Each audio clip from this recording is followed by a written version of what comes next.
Hello बच्चों, let's see the question. The question says that each of the question contains two statements, assertion and reason. Each of these question has four alternative choices, only one of which is the correct answer.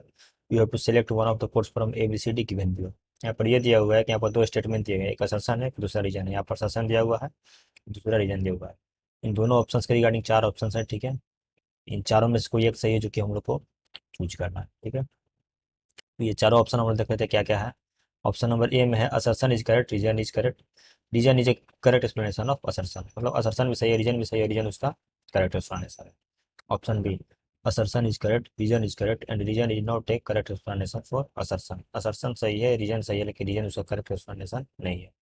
Option C, assertion is correct, reason is incorrect. Assertion सही है, reason गलत है, ठीक है। Option number D, assertion is correct, reason is incorrect. Assertion गलत है और reason सही है, ठीक है। ये चार ऑप्शन दिए हुए हैं, ठीक है। और इन चारों के रिगार्डिंग क्या है, ये जो दो स्टेटमेंट है वो हम लोग देख लेते हैं। असर्शन में दिया हुआ है electric field outside a conducting wire which carries a constant current is zero. कोई भी कंडक्टिंग वायर है जिसके अंदर करंट जा रहा है, वो करंट फ्लक्चुएट नहीं कर रहा है, कांस्टेंट है, तो उसके वजह से जो इलेक्ट्रिक फील्ड आउटसाइड पॉइंट पर डेवलप होगा वो जीरो होगा, ठीक है। और रीजन क्या बोल रहा है, net charge on current carry conductor is zero, मतलब कोई भी कंडक्टर है उसको चार्ज जीरो होता है, इसमें करंट फ्लो कर, ठीक है। इन दोनों को देख लेते हैं कौन सही है कौन गलत है। और सबसे पहले हम यहाँ पर की कंसेप्ट लिखेंगे, ठीक है। क्या हो जाएगा, electric field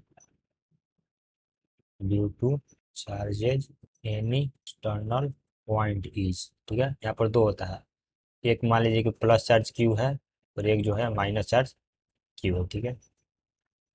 plus charge Q के लिए क्या हो जाएगा, के क्यू अपन में आर स्क्वायर, माइनस चार्ज के लिए क्या हो जाएगा, माइनस ऑफ के क्यू अपन में आर स्क्वायर, ठीक है। दोनों के लिए चेंज हो जाता है, इसके लिए प्लस पॉजिटिव होता है, इसके लिए निगेटिव होता है, मैग्नीट्यूड दोनों का सेम होता है, ठीक है। तो यहाँ पर क्या दिया है, electric field outside a conducting wire which carries a constant current is zero, ठीक है।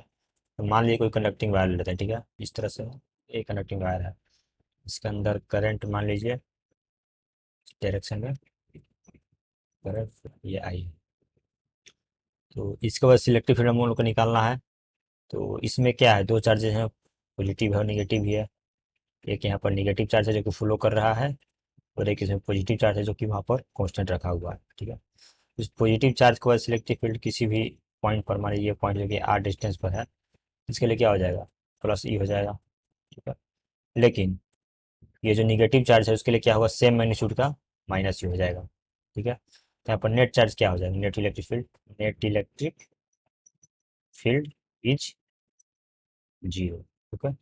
नेट इलेक्ट्रिक फील्ड जीरो होगा, क्योंकि प्लस की वजह से प्लस ही है और निगेटिव चार्ज की वजह से माइनस ही है, ठीक है। तो नेट इलेक्ट्रिक फील्ड क्या होगा, जीरो होगा। तो electric field outside the conducting wire whose carries constant current is zero, तो ये असर्शन तो सही है, ठीक है। रीजन में क्या दिया है कि net charge on conducting wire is zero. तो net charge on conducting wire is zero, मतलब कोई भी कंडक्टिंग वायर उसमें चार्ज जीरो होता है। तो ये भी सही है, सही कैसे, देखिए यहाँ पर निगेटिव चार्ज फ्लो कर रहा है, ठीक है, यहाँ से इस डायरेक्शन जा रहा है, यहाँ से ऐसे जा रहा है, ऐसे जा रहा है, ऐसे जा रहा है, ठीक है। और निगेटिव चार्ज फ्लो कर रहा है, तो यहाँ से जितना इंटर कर रहा है चार्ज, उतना ही यहाँ से एग्जिट कर दे रहा है, ठीक है। यहाँ पर लिख सकते हैं net charge entering and leaving is zero, ठीक है। जितना इंटर का उतना एग्जिट कर जाए, जो प्लस जो पॉजिटिव था वो पॉजिटिव ही है, तो ओवरऑल ये कंडक्टर क्या है, ये न्यूट्रल है, ठीक है। ये जो है ओवरऑल न्यूट्रल ही रह गया। तो क्या हुआ, नेट चार्ज में कंडक्टिव वायर जीरो, तो ये रीजन भी सही है। So the correct option will be option number A, okay. Assertion is correct and reason is incorrect. Hope you understood it well. Best of luck.